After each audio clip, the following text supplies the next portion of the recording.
Hi, welcome to Mizuno Running, a long-tail blogger outreach case study. This is a case study on a campaign from a couple years ago on behalf of Mizuno Running in their push to let U.S. bloggers and influencers know how exciting Mizuno running shoes are. Mizuno, of course, is a brand not as well known as Nike, Brooks, New Balance. And so they believe that people are not nearly as aware of the amazing running shoes that they have. Uh, it's a Japanese company, and it's worldwide recognition in running. But here, the brand isn't as strong. I run in them myself. They're not a client of mine anymore.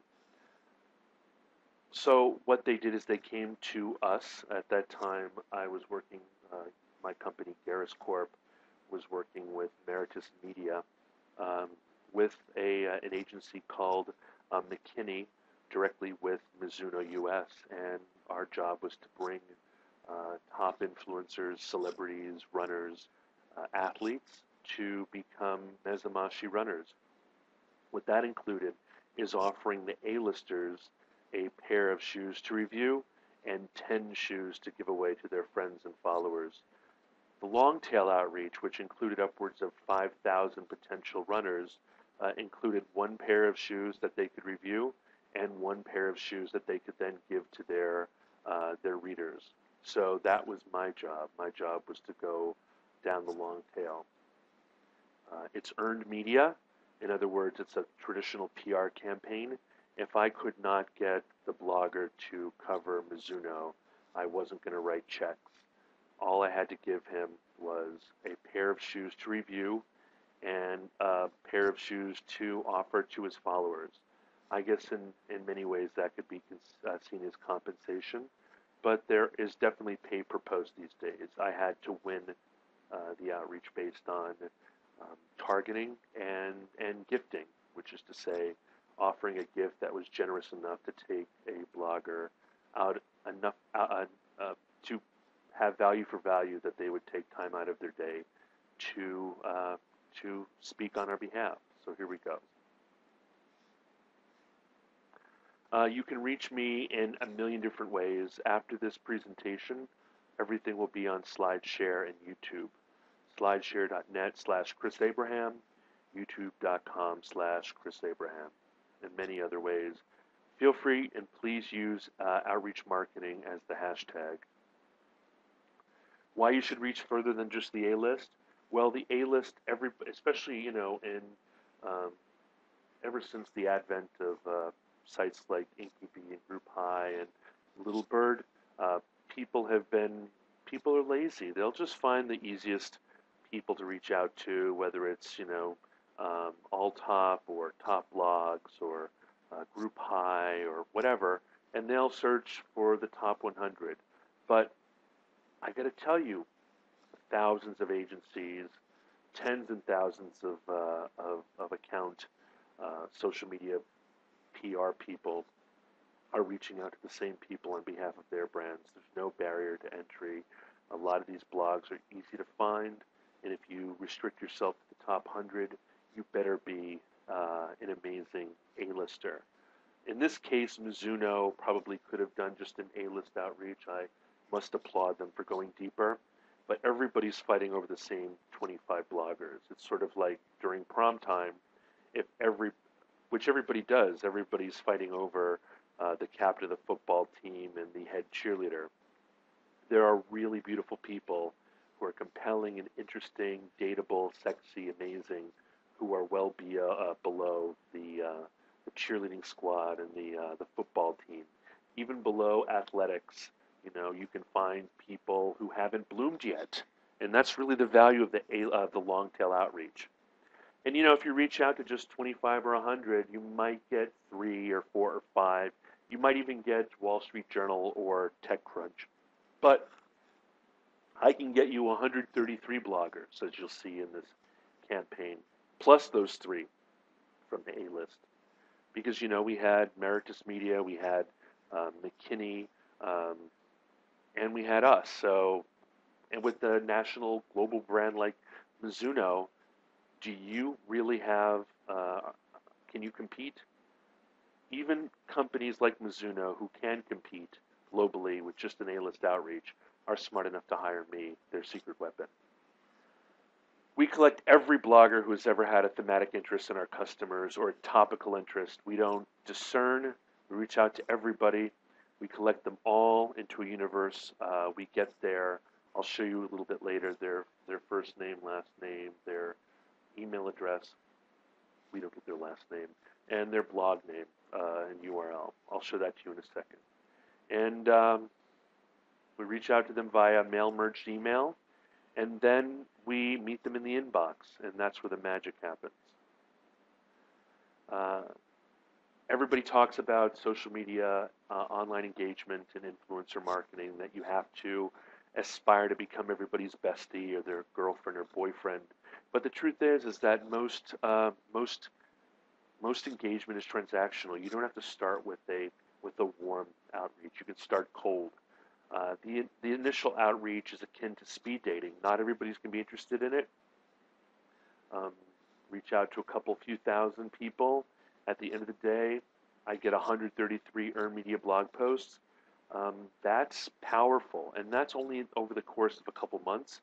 That's not over the course of an entire year, which is how slow A-list blogger outreach is. But the success does not require a personal relationship, but it does require some very important things.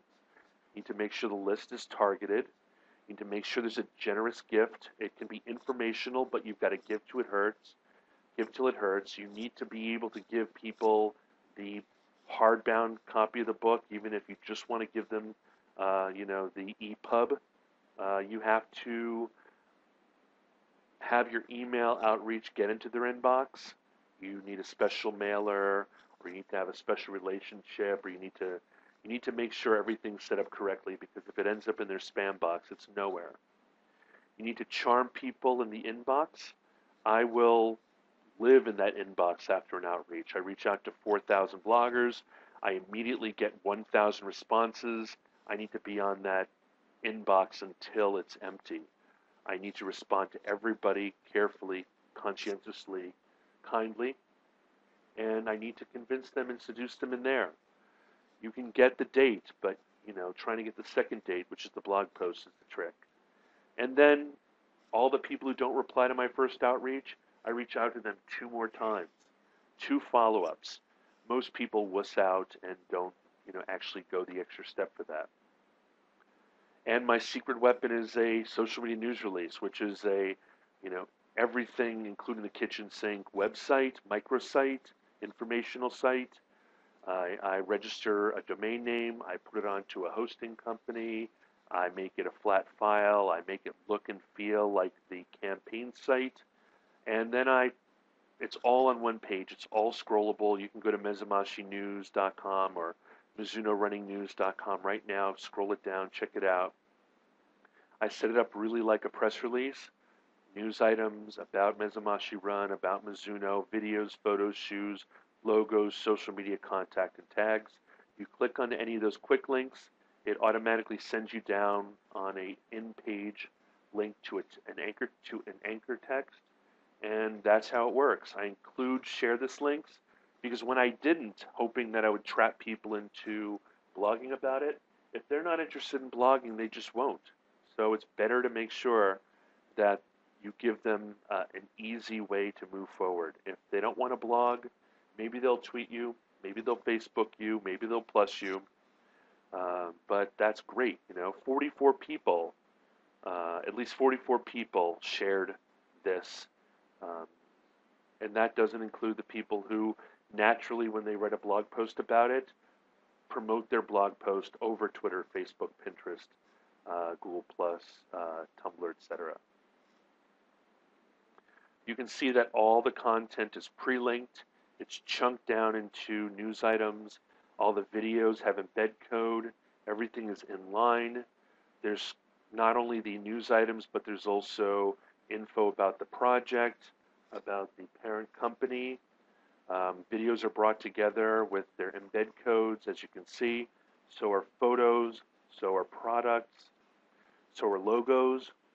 And then there's easy to find links to Facebook, Twitter, YouTube, Pinterest, whatever social platforms that they have, as well as traditional contact information. In this case, Grace Tarrant at McKinney. In this case, it is not the same as the person we reached out to, but that's entirely okay. Rule 34B, if it exists, there's blog of it, which is a takeoff of Rule 34. If it exists, there is porn of it. There are lots and lots of topical bloggers. In this case, I made a point of expanding who we would include based on Runner's World definition of a runner. They don't consider runners as people who necessarily race or runners who are people who run every morning. They're anybody who ties on a pair of running shoes, anybody who ties on a pair of running shoes and goes for a run. Broad net. Thousands of people who are trying to get in shape, who are doing fun runs, who are doing runs on behalf of autism and cancer, and who are doing fun walks, and it's just amazing. CrossFit, triathlons, etc. It's pretty amazing the number of people that we can include in this list. And everybody, moms, health nuts, fat people like me who want to lose weight, people who are trying to get healthy, and we want them to get healthy in Mizuno shoes, right? So there you go. The email message is very simple. It's plain text. There are no hard links, not even HTTP. There are no embed tags for conversion. There are no one-by-one GIFs for tracking. There are no inline images, and there are no attachments, PDF, Word, Excel, nothing. You need to make sure that people hit reply. You need to make sure that emails are deliverable. If you'll notice, we send all of our emails out not as Mizuno.com or MizunoUS.com. We send all our emails out as Mizuno Running News, the same URL that we use for the social media news release. They could have used Mezamashii news.com, but they wanted to brand it. So who knows Mezamashii, right? So MizunoRunningNews.com is what we went as, and it matches with the outgoing email that we've used. You can read this on your own, but it's very simple, and we make an ask. We want to give away shoes. We want to learn more about the Mizuno Running News, and we want these bloggers to try out the shoes. We got a huge number of people responded. People who didn't respond to the first outreach got a second email and a third as well. In the case of this campaign, there was only one follow-up, but in general, we do two. We want to let everybody who doesn't respond the first time, and we want to give them an opportunity to get the opportunity. So 7 days after the first outreach, we send a follow-up, and then 7 days after that, we send a final outreach. Time is short, guys, so I'm sorry I'm running through this so quick. The love, the conversion, the seduction happens in the inbox. Once anybody hits reply, of course, anybody who doesn't reply and just does the post or just we love them the most. But if you'll notice from the outreach, if you have any questions, I'll be happy to help you in any way I can. If you're able to post, book, tweet, or pin, please let me know. I'd love to share with the team. People will hit reply and let us know that they blogged, tweeted, posted, etc. So ask them for it. Tell them what you want. Ask them if they're interested. See if they want to move forward. And it's good to go. So, but the seduction happens in the inbox because, as you know, everybody who replies is totally suspicious. So we woo them in there. We're like, hey, yes, we're totally there. If someone says, my husband no longer updates his blog, please don't send me any more messages, we tell them, we put them onto do not contact list. And if they say, hi, May, how exciting. I love Mizuno shoes, and I will happily post about it. then that's even better. But you need to reply to everybody immediately. We got a huge, huge bump. Um, like I said, this social media news release had no play before this. Everything that happened right after we did the outreach. As the result of the outreach, you can see based on server logs that a lot of people downloaded images, graphics, and so forth. There were in July there were 1,485 unique visitors. June, in July there were 1,146, and the followers kept on going. The engagement isn't like pay per click. If after the campaign there still is a volume of conversation happening. People look at their inbox later. People check their spam box.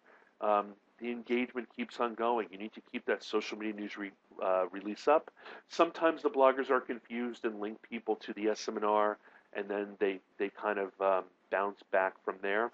But it's amazing the kind of traction you get. Immediately after the outreach on July 18, immediately after the outreach, there were 592 visits. You can see the spikes here. First outreach, there were only 2 outreaches in this one. It went all the way to 600, over 300 visits to the SMNR. If you'll see, there was 17.74% returning visitors, 82% were first visitors. This is all new people, all bloggers that we've reached out to. Here's some server logs you can check out.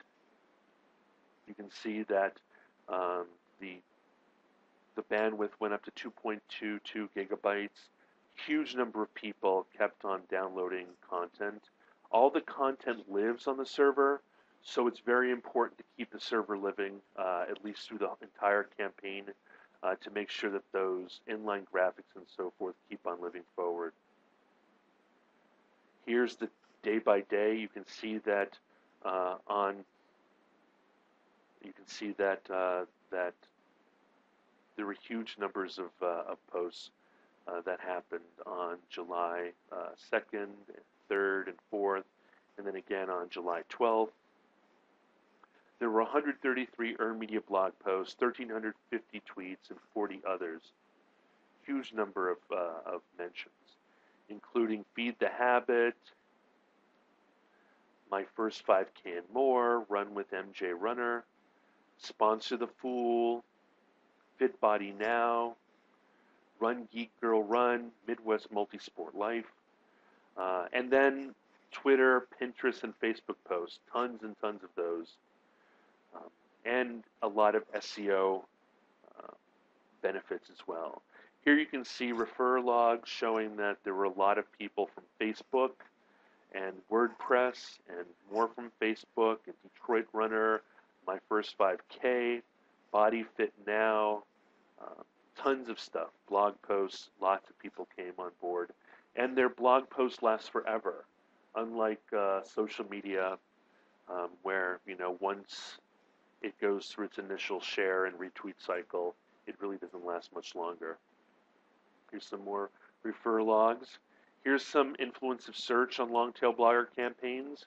You can see that Mezamashii Run project, and this is for the server, right? This is for MezamashieNews.com. There were a lot of indexing going on in this particular page for the keyword terms that we want. Here's some more volume spikes, volume by platform, a wrap-up report that says that there were 1,350 tweets, 133 blog posts, 40 other social mentions, totaling 1,523 mentions.